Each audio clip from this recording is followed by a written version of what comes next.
it's Dr. Cassie Smith, and welcome to Back to the Basics, a simple approach to health in the modern world. I appreciate you taking the time to join me today and hopefully learn ways that could help you improve your health. The modern world has left little time to focus on health and wellness. I hope to give you some quick and simple ways to be well and live your best life. Welcome back to this week's episode of Back to the Basics. I'm thrilled that you joined me this week. Before I introduce my next guest, we are going to be talking about thyroid disease in general. This is a topic that a lot of you guys I know is really dear to your heart when we post these. I had an episode with McCall McPherson. I had one with Dr. Johnny Pete. Anytime we talk about thyroid, Dr. Corey Rice, a lot of you reach out with tons of questions. So today I'm bringing you an amazing thyroid guest. We're going to talk about this a little bit more from gut health connection. And we're going to talk a lot about like the food health or the food and thyroid connection. Her and I actually did a summit. And so she has a thyroid recharge summit that's actually live currently. So it came out on September 30th. The last day of interviews will be on October 6th. And then on October 7th, which is tomorrow, all the interviews are going to be live. So you guys need to make sure that you get a ticket to this thyroid recharge summit. She has a bunch of amazing guests. I was previewed on Friday with McCall McPherson. So make sure that you check it out. Dr. Divya Gupta is a functional nutritionist who empowers busy individuals to surpass their parents' health legacies. Drawing from her corporate background and personal triumphs over gallbladder removal and Hashimoto's, Divya creates personalized wellness plans that fit modern, fast-paced lives. She bridges cutting-edge functional approaches with practical solutions.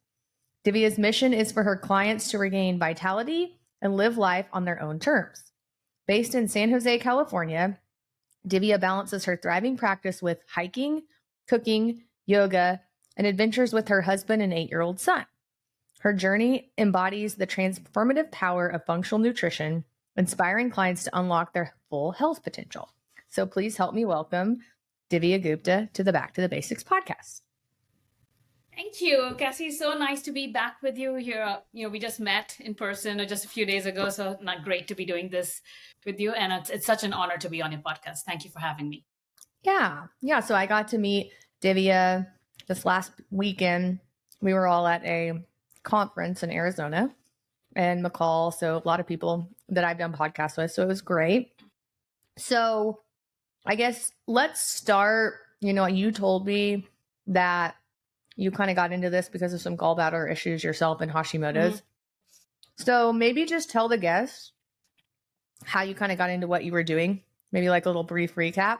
And I'm going to start firing questions at you. All right. Like a brief recap. So if people you're listening, I'm an Indian immigrant, very stereotypical Indian. So we all are either engineers, doctors, or lawyers. So I took the engineering path. So I actually studied computer science engineering back home in India and came to the US for my master's. And I worked in corporate America for 16 plus years. I was in Silicon Valley.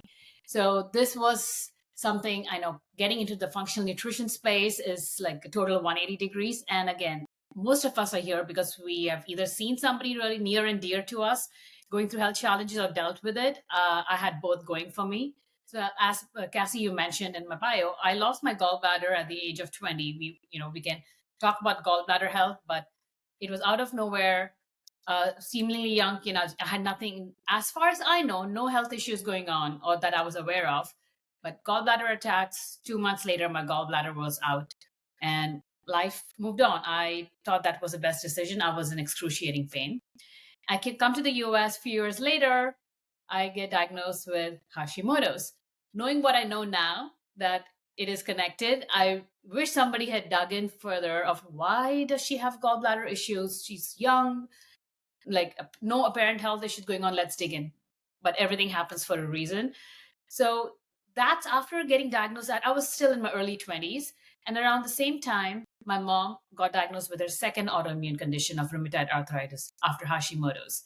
And Cassie, you and I both know, if once you get one autoimmune condition, you're 3 times likely to get another one. And that was my tipping point of, hey, I need to do something. I need to take my health into my own hands because the doctor I saw at that point spent 10 minutes with me, which is still the case right now, I think, in most conventional practice, gave me Synthroid and off you go. no other discussion, no other conversation. And I just knew I just didn't want to end up like my mom in this regard. So I started getting into the space more to learn for myself, to change, to make myself healthier. And, eventually I think it found me, or I found it. I just knew I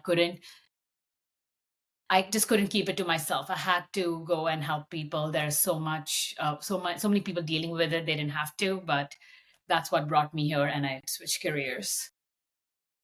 So you help people as far as like functional nutritionists. So you help them know what to eat when they go on these special diets. Like my patients are used to the H. pylori diet, the low FODMAP diet, so you're the person that they go talk to that says, eat this, don't eat this, all those things.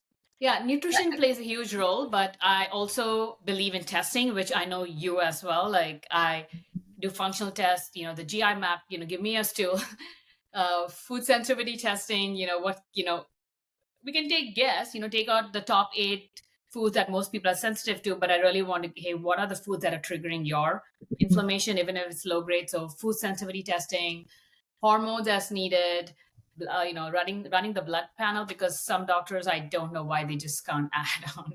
It's such a battle. So I love to do testing so I can actually build plans that is very personalized to my client, so they can get on the healthy train as fast as they can. Yeah, and get better. So you mentioned GI maps, and I love GI maps. What do you think? Give the listeners, so if you're listening, GI map is a way that you can collect your stool and really look at your GI tract. So we do a lot of them. It tells us about your good bacteria. It tells us about your bad bacteria. It tells us about the integrity of your GI tract, how well the lining is, how well your immune system in your GI tract is. Is your colon inflamed? Is your gallbladder working? Is your pancreas working? Are you digesting your food? Do you have food sensitivities? It tells you so many things. So tell the listeners, if you have Hashimoto's or you have a thyroid disease, why would a GI map be beneficial? Oh my gosh. So Hippocrates said, 2,000 years ago, all diseases begins in the gut. So when you have an autoimmune condition, you have a leaky gut.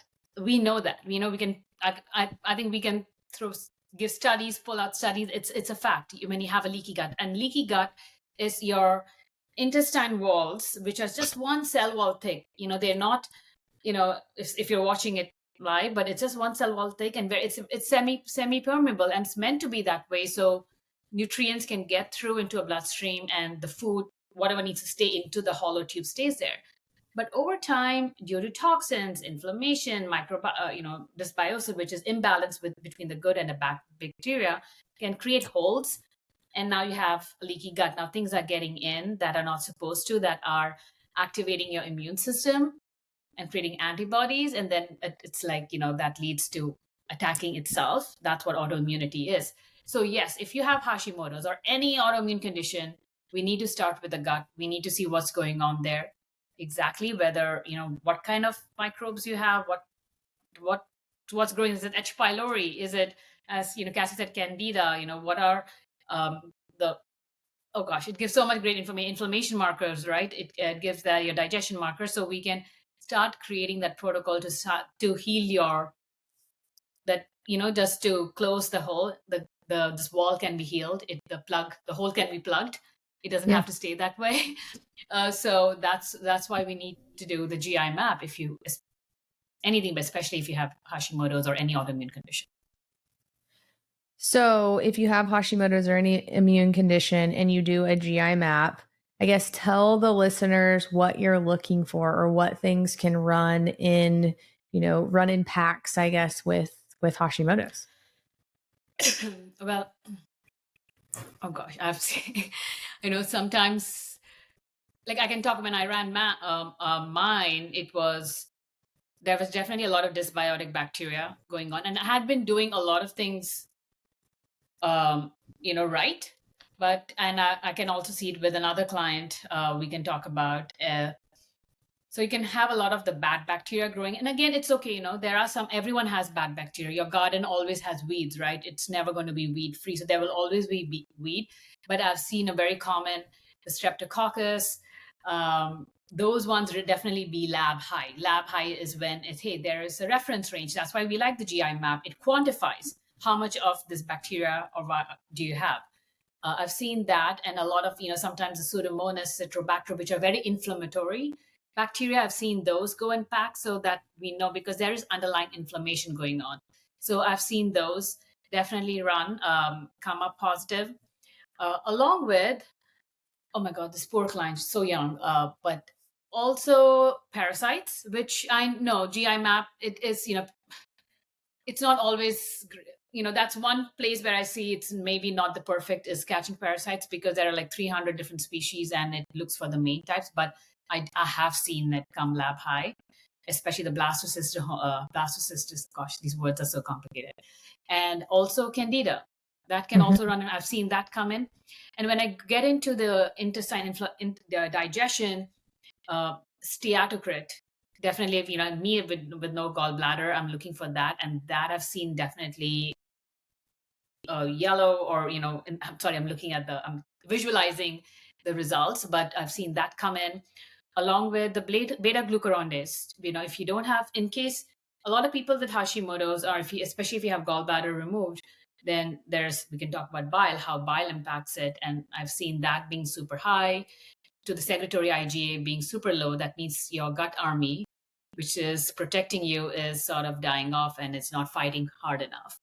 So I've seen a combination of these markers. Definitely, I expected when I run it, like, these are going to show up, and it does. Yeah, and the other things I think that I see a lot with thyroid disease and gut. So, like you mentioned, Morganella, Klebsiella, very inflammatory bacteria that we need to make sure that we're monitoring if they've got a lot of inflammation going on. Like you said, a lot of times their elastase is low, their strep and staph are high because they're having a hard time digesting. H. pylori, much H. pylori, especially in people who have low iron. So if you have low ferritin levels and you have hypothyroidism, I tell patients this all the time. Like, if I check your labs and your ferritin's low, first of all, you're not going to feel well because you're going to be tired. Your ferritin, you need that for energy. You also need it for conversion of T4 to T3, right? So, but one of the things I ask myself when I find somebody with a low ferritin level is why? Now women bleed. And so sometimes that is the culprit. But still, if you're eating a diet rich in iron, if you eat meat products and animal products, you shouldn't have a ferritin of 10 or 12 or 20. And so a lot of times what I find in these people when I do their stool analysis is they have H. pylori, and H. pylori eats your iron. So it's very common, one of these autoimmune things with, if you have Hashis, you have H. pylori. And I just did a stool analysis about a month ago on myself. And unfortunately, I have a little bit of H. pylori that I'm working on. So, I mean, it happens, and like you said, candida is really common as well. And so, yeah. And I had H. pylori. And for everyone listening, 50% of the population has it. A lot of people, we do have it. It's like, is it pathogenic, and especially looking at the symptoms and what's going on, and Cassie, as you rightly said, if you have low iron, which a lot of women do, and especially if they're vegan or vegetarian, which I used to be as well.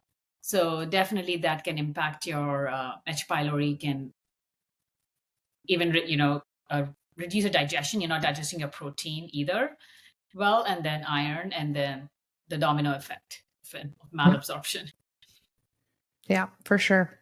So we kind of talked about with thyroid. And so if somebody has thyroid issues, why do they care about their gut? So let's say somebody's listening right now and they're like, well, I have hypothyroidism and I'm taking my medicine. Why should I care about my gut? You said that disease, everything starts in the stomach, but maybe I don't have symptoms, or maybe I don't feel like I have symptoms. So why should I care about my gut? You like what you've heard so far? If so, Modern Endocrine is now able to provide telehealth services in 8 states, including Arizona, Nevada, Oklahoma, Texas, Ohio, Illinois, Michigan, and Georgia. If you would like to become a patient, visit our website at www.modern-endocrine.com/contact. You can also email us at hello@modern-endocrine.com or call our office at 405-286-1571 to schedule an appointment. Please note, we no longer accept insurance for new patients. However, We do have customizable membership programs available. Your first visit will include a detailed intake, and lab orders will be provided to further assist us in developing your 10 stages to ultimate health plan. We do offer discounted lab rates with a nationwide lab service. And now back to the show. Yes, I'm sure you hear it all the time. I'm fine, my gut's fine, and or my digestion is fine, everyone, until you dig deeper. But nothing in our body works in isolation. Period. Just because a thyroid is here at the base of your neck and your gut is actually from the hollow tube from your mouth all the way to your anus. I hope we can say that word on a podcast. It's why it's how does it connect it? But for your thyroid to work well, your brain needs to work well. You need to have your thyroid, obviously, your liver, your adrenals, and your gut. You need all of these 5 organs need to be working in synchronicity for your thyroid to function well. And the reason is because there's like a symbiotic relationship between the thyroid and the gut. We know the thyroid, the brain sends a signal, which is the TSH for the thyroid to produce the hormone.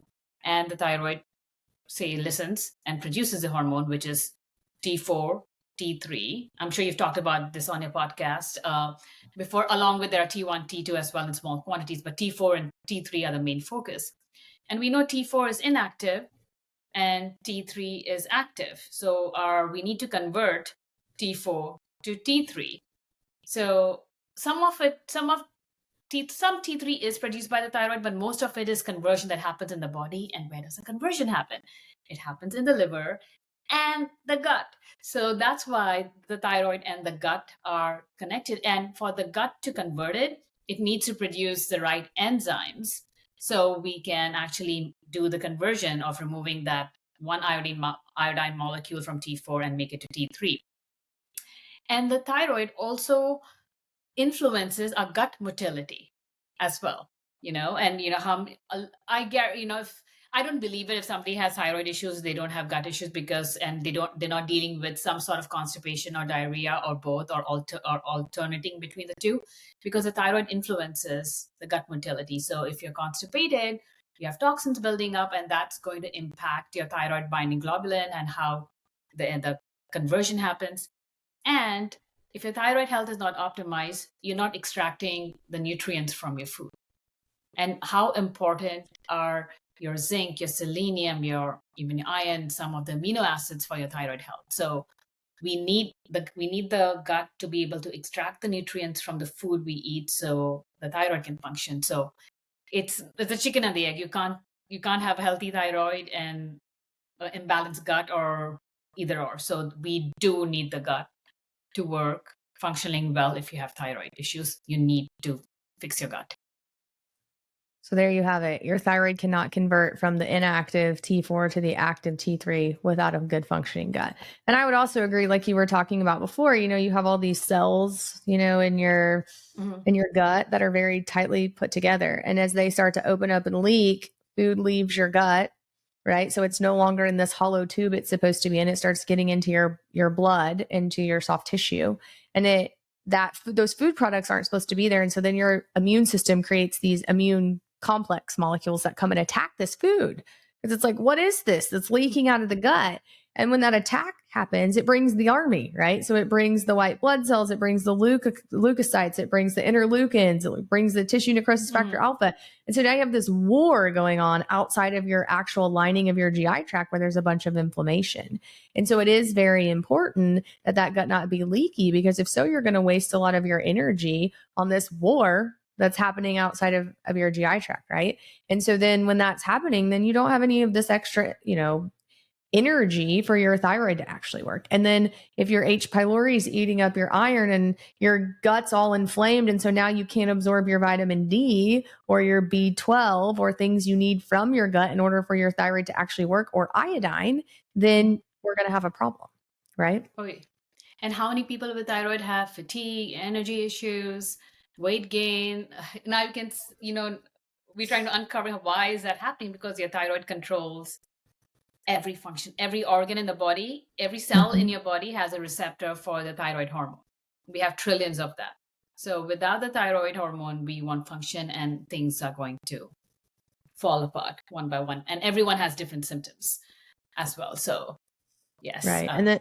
And the liver is very important as well because it does detoxification for us. And so liver health is important. And then, you mentioned gallbladder. So your gallbladder is so important. I know, I have patients all the time who say, well, I have my gallbladder out. Do you take gallbladder enzymes or support? No. Why do I need that? Well, for one, gallbladder is a huge, proponent so gallbladder, so bile is bacteriostatic, right? Like it's antimicrobial. So every time you eat, you have this influx of bile to help you digest fat, but it also helps kill bad things that aren't supposed to be there. And so your gallbladder, there are so many reasons you need your gallbladder. But if you are somebody who's had your gallbladder removed and you have a lot of diarrhea or you have issues, especially after you eat fatty foods, I mean, that's a problem because if your fat's not digesting correctly, it gets lower into your stomach, into your, small intestine, your colon, and you get bacterial overgrowth, right? And so, you were talking about you had gallbladder issues. So then what happened after your gallbladder was removed? Did you start having a lot of issues? Did you just thankfully get started on support? Like what happened with you? Did it make your thyroid disease worse? I wish I was 20, Cassie, and I didn't know what the gallbladder did, honestly, when my gallbladder was taken out. As I said, I was on a whole different path of studying computer science. I could do some C plus Java programming for you at that point. But no, I nobody, I was still in India. The endocrinologist never really did it. Just said, hey, you can live without the gallbladder. We can take it out. I had stones. I had painful stones. And I just want to, maybe, that was the right decision for me. I can't look back and regret and be upset about it. It was done. And I think it was an underlying, when you have gallbladder issues, so everyone listening, even if you have your gallbladder intact, but we hear about gallbladder pain or you're not digesting your fat, you have gallbladder issues, there could be subclinical hypothyroidism going on, thyroid issues going on. So if somebody had dug in at that point, maybe they would have uncovered my Hashimoto's or hypothyroidism issues and could have turned the ship around. But no, it didn't. Yeah, I was put on no support and I was diagnosed with Hashimoto's a few years later. But I remember because I moved to the country, I moved to the US for my master's. I was 21 or so. A new country, new food, new environment, it's stressful. So knowing what I know, when I look back, I think I was dealing with like a low spectrum of IBS for sure, because I would get a lot of tummy aches. It was like stress related, or like I was not sure when that's what IBS is. You just have the syndrome. You have a very anxious stomach and constipation or diarrhea. I would go back and forth. But yes, I wasn't sure. Like you just kept going when you're young, right? When you push through what you need to just to get on with what you need to, and you take on what, outside help, like, to help with digestion. So no, it wasn't until later when I started making some changes to my diet and started realizing, when I wanted to cut gluten and dairy, wow, I used to be bloated all the time, period. I wasn't even aware. I got used to living that way. And I know how many people are just used to living the way they are. So yeah, so now I am. So now that I know better, and hey, I need help with digesting my fats, because as you said rightly, your gallbladder stores the bile that is produced in the liver. It's like a liver sidekick. The small organ, it stores the bile. So when you eat your food, the bile can be squeezed out. And, the squeezing action takes a lot of energy and it needs a thyroid hormone. So it can actually be squeezed out. So you can get the bile out so we can digest our food. And we need bile for a fat soluble vitamin A, D, E, and K. And how many people with hypothyroidism or thyroid issues are low in these vitamins? And then if I peel back the onion, it's probably having bile issues or gallbladder issues. Maybe the bile is not sufficient, or it's not squeezing out as well. And as you rightly said, it also helps with, it's multifunctional, right? Nothing in the body just does one thing. I challenge anyone if they can find anything in the body that just performs one function. So the bile also is an antimicrobial. It kills any bacteria that we may have consumed through our food, or any pathogens.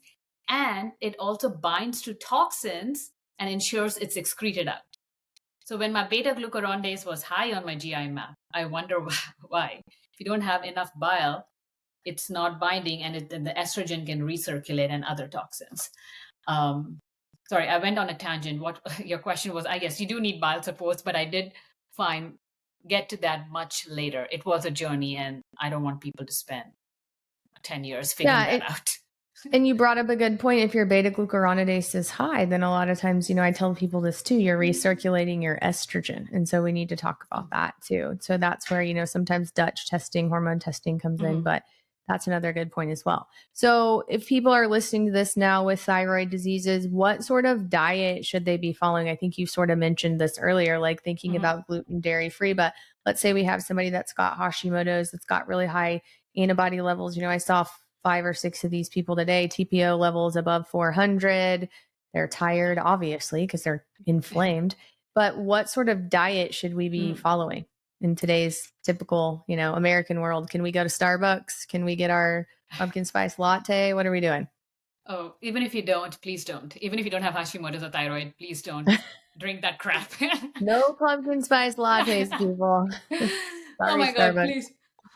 They're not gonna. So Starbucks is definitely not going to be, trying to promote this podcast or advertise on this podcast. No, just kidding. Oh, and I know you wouldn't support that. We know the amount no of sponsorship, no sponsorship from Starbucks for me. But go ahead. What diet? Okay. I will not name any brands or just in case. From a diet perspective, we talked about gluten and dairy. Those are the two food groups at a minimum one should take out, because they are one of the most inflammatory foods that can cause inflammation. And people come to me and like, we've been having dairy and gluten for like hundreds of years. Yes, but it's not the same that it used to be. So the problem with gluten is our wheat is not the same. It's been hybridized, and more than that, it's been sprayed by glyphosate, which wheat killer that we are ingesting. So those are the two foods. And the other problem with gluten is the protein molecule in gluten, which is a gliadin, has a molecule structure very similar to our thyroid tissue. So when we have a leaky gut and we have this protein out into our blood or soft tissue, our immune system, which is working for us, it's very smart, but it is blind, guys. It's dumb and blind. It just goes after the shape of the antibodies that our bodies create. It doesn't realize, okay, this is bad, it's foreign, let's go attack it. Oh, the thyroid tissue looks very similar to this anti-gluten, let's attack it too. That's the process how different antibodies can attack different, system in MS and rheumatoid arthritis, your joints.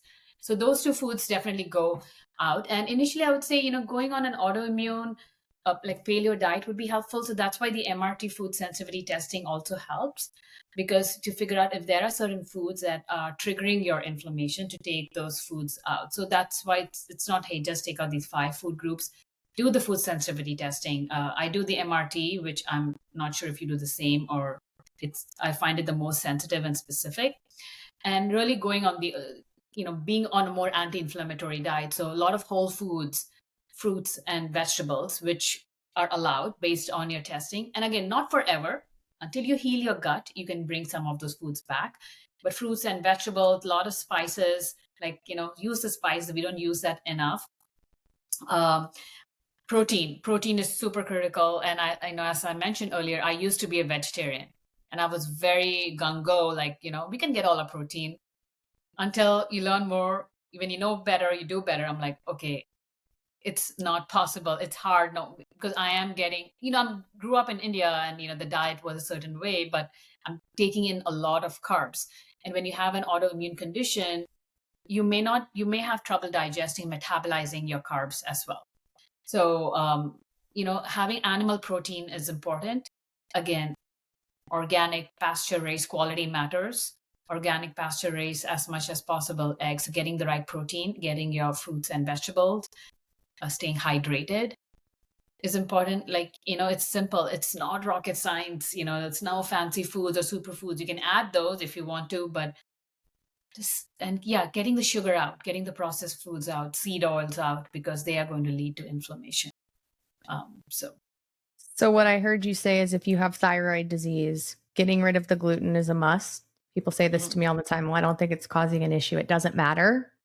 It's causing your body to possibly attack your own thyroid. And then I heard protein, good sources of protein. So you're telling me a functional nutritionist just told me that she could not get her protein with a vegetarian diet. Is that correct? Is that what you're saying? Correct. That's correct. Yeah. And so I have this I conversation. tried really hard. I couldn't. I was vegan for a while as well. I had this conversation with a gentleman today in my clinic who was just telling me, I really think I should be vegetarian. I don't think that, meat makes me feel bad. I yada, yada, yada. And I said, okay, that's fine. I'm fine with whatever you feel. Are you able to get 120 to 140 grams of protein a day? And he's like, well, no. And I said, okay, well, then you're going to feel bad. Like, I'm not going to be able to make you feel better because you're lifting weights, you're doing all these things. And so maybe it's not the meat that's making you feel bad. Maybe it is the inflammation in your gut and your Hashimoto's that's making you feel bad, So I would just like to point that out. And like I said, I will meet you wherever you are, people. If you want to be vegetarian, we can sure try.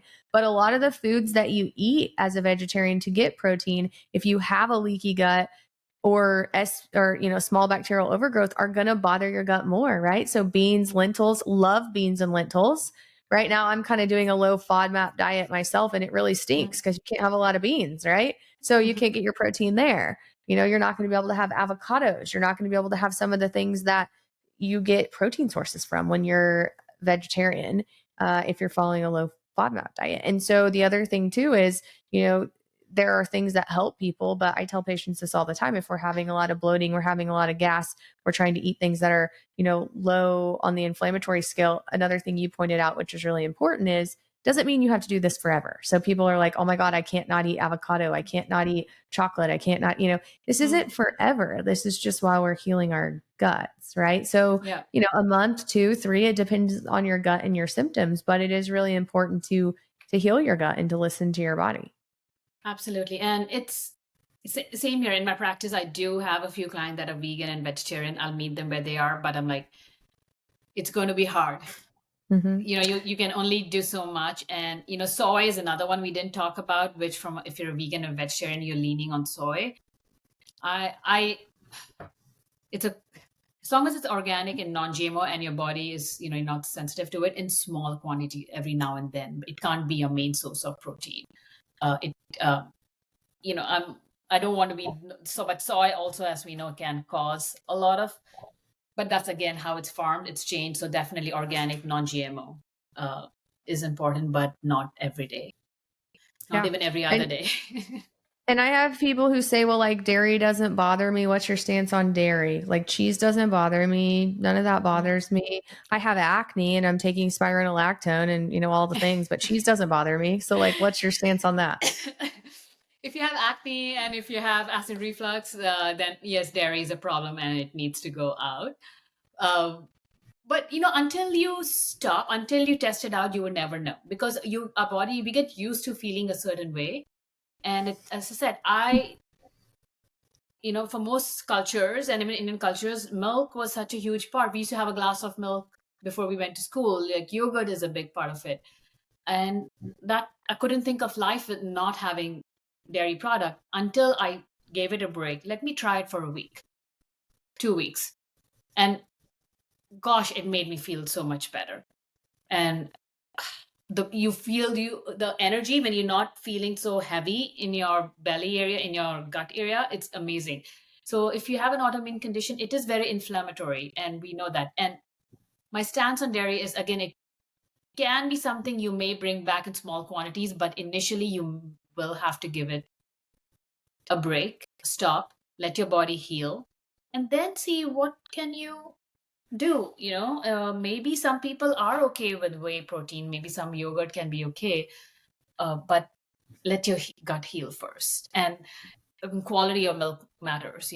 Maybe raw milk, again, there's it has more nutrients, or the quality of dairy matters. Otherwise it's really ultra pasteurized here, and we know all the issues with the cows are fed antibiotics and the bad diet. Corn, if the cow is eating corn and you have issue with corn, your milk is going to have corn. So yeah, that's a challenge. And sometimes I think it's the lactose too. Like some people just have lactose issues. So sometimes people can get away with maybe lactose-free yogurt or something like that, but the lactose itself can cause a lot of people to have bloating and some issues like that. And I can say, I'm being very honest. I'm not completely dairy free because paneer is my kryptonite. Paneer is Indian cottage cheese. I just cannot. My son loves it. If I make my own. I get the best milk to make my own, and I'll put it. But I'll enjoy it in small quantities. I know when I have a ton, I don't feel good the next day. I Yeah. It's like knowing your body, and I know what I'm doing to it. So that's so yes, it's come back into my diet a little bit. I enjoy it every now and then, but it's not something I drink or eat every day. Okay. Okay, so we talked, we were going to talk a lot about the thyroid, and we sort of did by way of the gut and the liver and detoxification. But I think that, these are questions people have. And so I do think that what you're telling me is your gut is important. Your food choices are important. Doing a GI map is probably very beneficial. I've kind of toyed with this. I'm on the fence, but I kind of, I was telling my staff and my husband today, I'm kind of to the point where I don't want to take new patients anymore unless they'll do a GI map, because I either want you all in or I don't want you. Like I can't truly fix you if I don't know what's going on in your gut, And so from what I'm hearing, you believe that people should do GI maps and sometimes Dutch testing, food allergy testing. All my clients, that's those GI map and MRT food sensitivity. You have to do that testing. If not, I cannot work with you. Yeah. Unless you bring it from you just did it recently with some other practitioner, fine. I'll take that. Is there something in particular patients should look for when working with a functional nutritionist? Like, is there something that they should be asking this person in particular to know that, hey, this is somebody that can work with me? Is there red flags with certain functional nutritionists where they should run away? Like I tell people, if you walk into a hormone clinic and they prescribe the same thing to you they did your husband or your friend or someone else, then run. I say that kind of jokingly, but not really. So what is there? How do you tell if you have a good functional nutritionist? So I would say somebody who's ready to listen to you. I spend a lot of time. I have my first sessions is 90 minutes, even after the intake, because I really want to get to know you. Where you a C-section baby, where you born, did you have a natural birth? I get to know them, write the history, because whatever has happened to them today is not a byproduct of the last year or a month or a week. It's been going on for over like throughout their life. The choices they made made for them when they were younger. So that impacted. So, work with somebody who is ready to spend the time and, are invested in your success as well. So getting to know who you are, your symptoms, because in those conversations is when they'll mention things that they don't put in the intake forms, or they'll talk. I'm like, that's interesting, because then I can help connect the dots for them, because it's not happening in isolation. It helps me get a bigger picture. So you want to find anyone that you work with, even a doctor who is ready to spend the time, get to know your symptoms, because testing, yes, it's important. I think Cassie and I both, we do want to test, but it's taking the symptom presentation in conjunction with the test of how we, that helps really dictate what the protocol is, and maybe what do we want to work on first, what the order in which we go as well. So that's one. And the other is, you have to like the person that you will be spending a lot of time. You'll be talking about your bowel movements, your poop.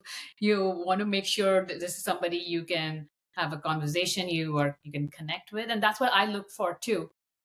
Like, will I have a good time? Even having these these, I'll be spending a lot of time with them. That's important. The personality needs to match as well. Yeah, and I think also if you find a functional nutritionist who doesn't know what a GI map is or food sensitivity testing, you should probably run as well. It's just that's just me. So, okay. And we will make sure that we link your stuff in the show notes. So if anyone, I'm assuming can you see people in any state if they're interested? Yeah. Yes, absolutely. I can see them in any state. My practice is virtual, so you just need a computer. Okay. Perfect.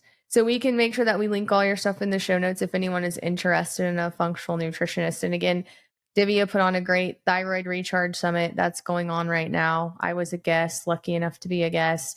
A lot of my friends were guests.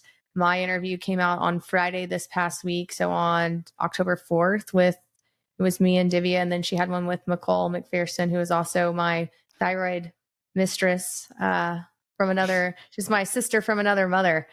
And so we have a lot of the same beliefs. So she has some good information on her thyroid recharge summit. So we'll link that in the notes as well. Make sure that you download that. They'll be available. All the lectures will be available through Monday, September 7th. So there'll be a 24-hour period where they're all there. But I think that this is just beneficial. And thank you for coming on and talking to people about how your gut, does affect your thyroid. And then if you're listening to this and you have thyroid issues or any other autoimmune issue, you really need to consider what is going on in my gut. Am I allergic to things? And finding a provider or somebody who can walk through that with you and really help you feel better. Because like you said, I tell this to people all day long. It is not normal to have acne. It is not normal to have acid reflux. It is not normal to have diarrhea or constipation. You should go poop 1 time a day, maybe 2.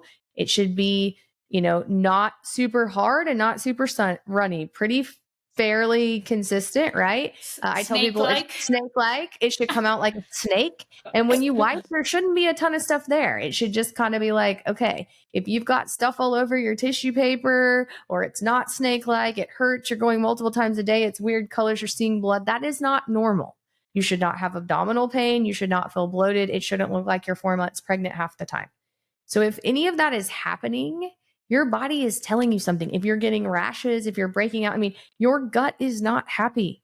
And I've said this multiple times. Your body can't text you. It can't send you an email. It can't call you on the phone and say, stop doing this stupid shit you're doing. You have to listen to your gut via the symptoms that you have, right?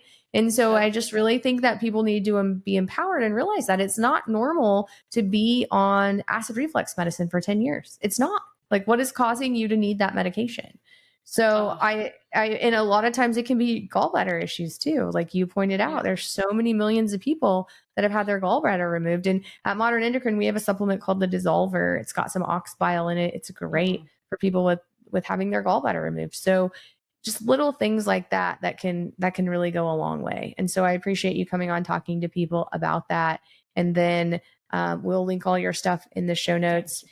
Keep in mind that her summit is out right now. Also keep in mind that Modern Endocrine can see people in 9 states now. So all of our states are listed on our website. But if you'd like to be a patient, we have the link for that as well. We do virtual stuff. We can do GI maps virtually, just like Miss Divya can. And then if you've listened to this and you know anyone that has thyroid disease, anyone who complains to you about bloating and constipation, diarrhea, any loved one that could maybe benefit from listening to this to kind of push them in the right direction, then by all means, please send this to them. Make sure that you follow, subscribe, and leave us a review wherever you listen to your podcast. We are on Apple, Spotify, and YouTube. So thank you very much. Join us next week for another episode of Back to the Basics.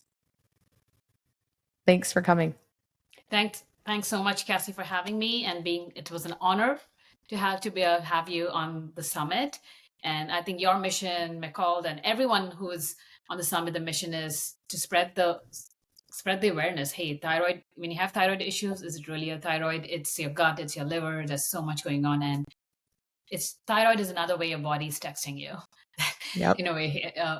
So that's simple. So thank you so much for doing what you do and getting, we know how it's not easy to see patients and recording this at the same time. So we do it because we love it and we're passionate about it because we could all both be with our families right now. So thank you.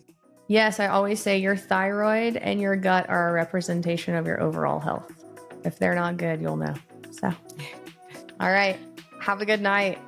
Thank you too. Thank Bye. you. The information presented, including any materials discussed, referenced, or linked within this podcast are for general educational purposes only, not the practice of medicine.